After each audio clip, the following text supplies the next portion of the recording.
And the readings will now be given by Amanda from Missouri. The Bible. Deuteronomy. Be strong and of a good courage. Fear not, nor be afraid of them. For the Lord thy God, he it is that doth go with thee. He will not fail thee, nor forsake thee. Psalms. Yea, though I walk through the valley of the shadow of death, I will fear no evil, for thou art with me. Thy rod and thy staff, they comfort me. Thou preparest a table before me in the presence of mine enemies. Thou anointest my head with oil. My cup runneth over. Surely goodness and mercy shall follow me all the days of my life, and I will dwell in the house of the Lord forever. John. Now a certain man was sick, named Lazarus of Bethany, the town of Mary and her sister Martha. Therefore his sisters sent unto him, saying, Lord, behold, he whom thou lovest is sick. When Jesus heard that, he said, This sickness is not unto death, but for the glory of God, that the Son of God might be glorified thereby. Now Jesus loved Martha, and her sister, and Lazarus. When he had heard therefore that he was sick, he abode 2 days still in the same place where he was. Then after that saith he to his disciples, Let us go into Judea again. And after that he saith unto them, Our friend Lazarus sleepeth, but I go that I may awake him out of sleep. Howbeit Jesus spake of his death. But they thought that he had spoken of taking of rest in sleep. Then said Jesus unto them plainly, Lazarus is dead. Then Martha, as soon as she heard that Jesus was coming, went and met him. Jesus saith unto her, Thy brother shall rise again. And whosoever liveth and believeth in me shall never die. Believest thou this? Then when Mary was come where Jesus was, and saw him, she fell down at his feet, saying unto him, Lord, if thou hadst been here, my brother had not died. When Jesus therefore saw her weeping, and the Jews also weeping which came with her, he groaned in the spirit, and was troubled. Jesus therefore again groaning in himself cometh to the grave. It was a cave, and a stone lay upon it. Jesus said, Take ye away the stone.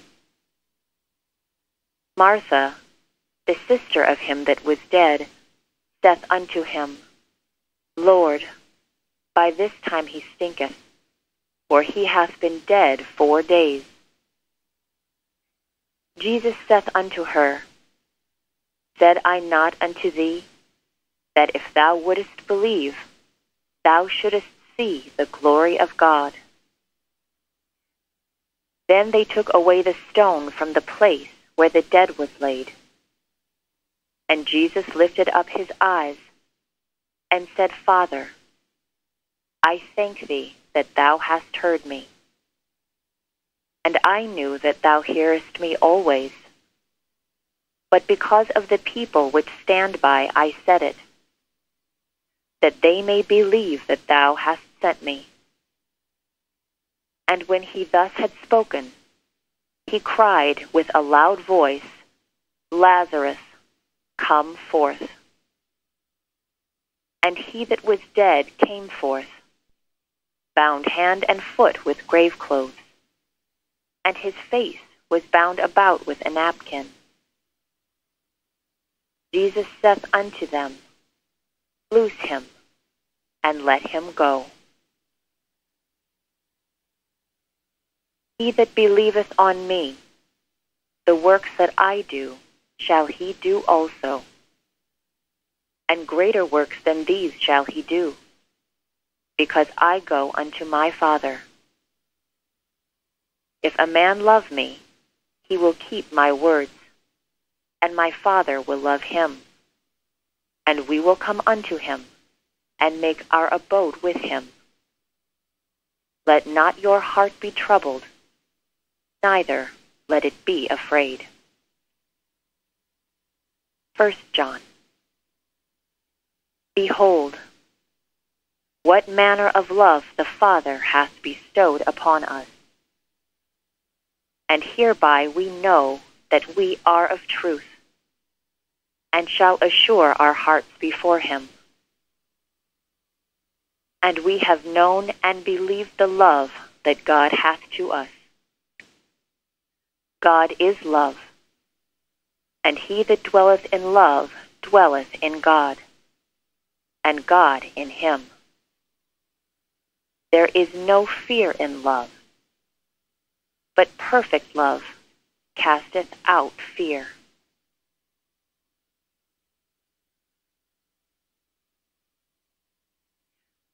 I will now read correlative passages from Science and Health with Key to the Scriptures, and from Prose Works by Mary Baker Eddy.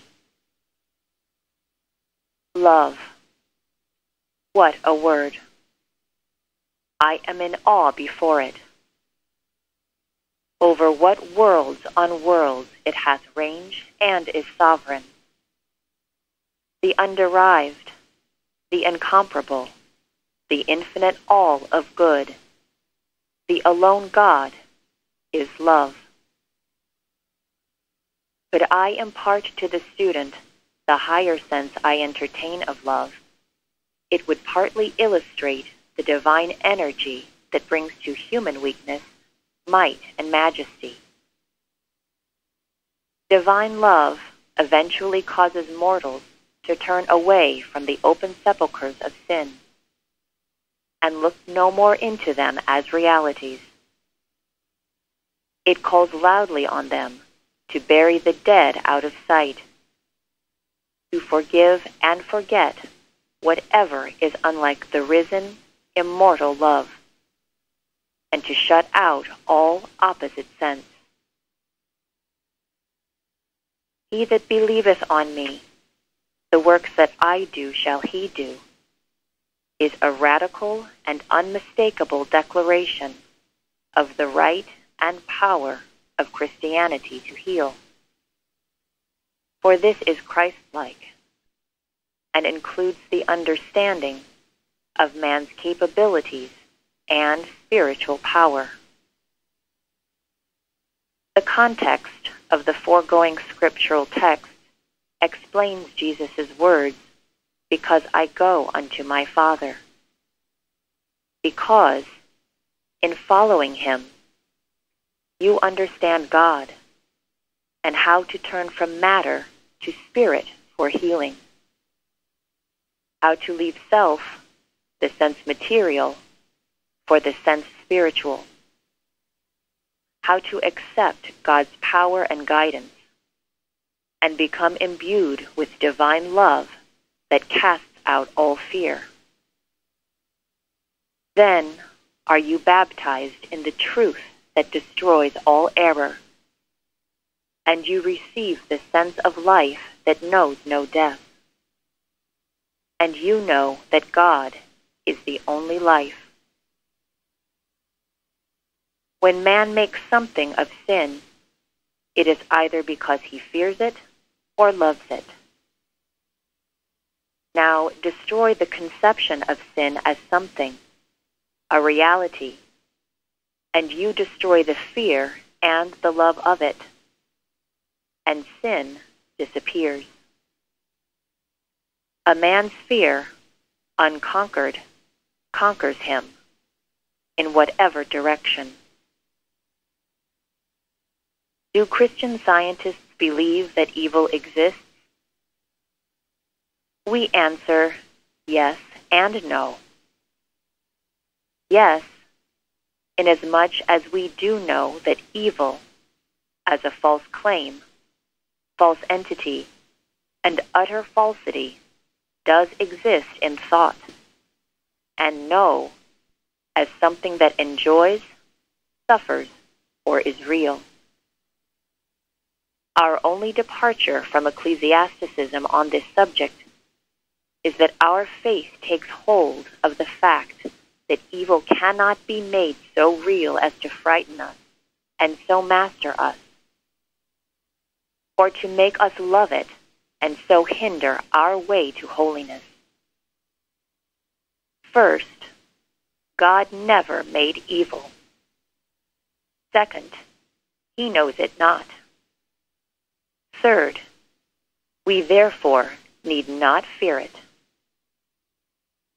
Try this process, dear inquirer, and so reach that perfect love which casteth out fear. And then see if this love does not destroy in you all hate and the sense of evil. You will awake to the perception of God as all in all. You will find yourself losing the knowledge and the operation of sin, proportionably as you realize the divine infinitude and believe that he can see nothing outside of his own focal distance. To say there is a false claim, called sickness, is to admit all there is of sickness, for it is nothing but a false claim. To be healed, one must lose sight of the false claim. If the claim be present to the thought, then disease becomes as tangible as any reality. To regard sickness as a false claim is to abate the fear of it. But this does not destroy the so-called fact of the claim. In order to be whole, we must be insensible to every claim of error. As with sickness, so it is with sin. To admit that sin has any claim whatever, just or unjust, is to admit a dangerous fact. Hence the fact must be denied. For if sin's claim be allowed in any degree, then sin destroys the at-one-ment, or oneness with God, a unity which sin recognizes as its most potent and deadly enemy. Divine love is our hope, strength, and shield.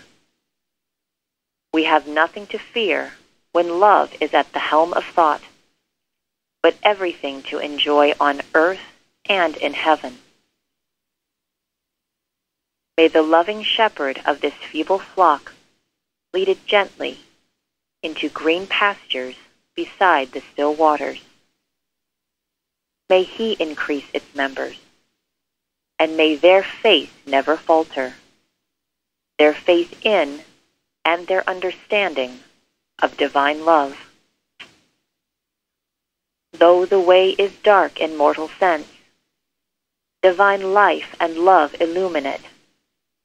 Destroy the unrest of mortal thought, the fear of death, and the supposed reality of error. Yea, though I walk through the valley of the shadow of death, I will fear no evil, for love is with me. Love's rod and love's staff, they comfort me. Love prepareth a table before me in the presence of mine enemies. Love anointeth my head with oil. My cup runneth over. Surely goodness and mercy shall follow me all the days of my life, and I will dwell in the house, the consciousness of love forever.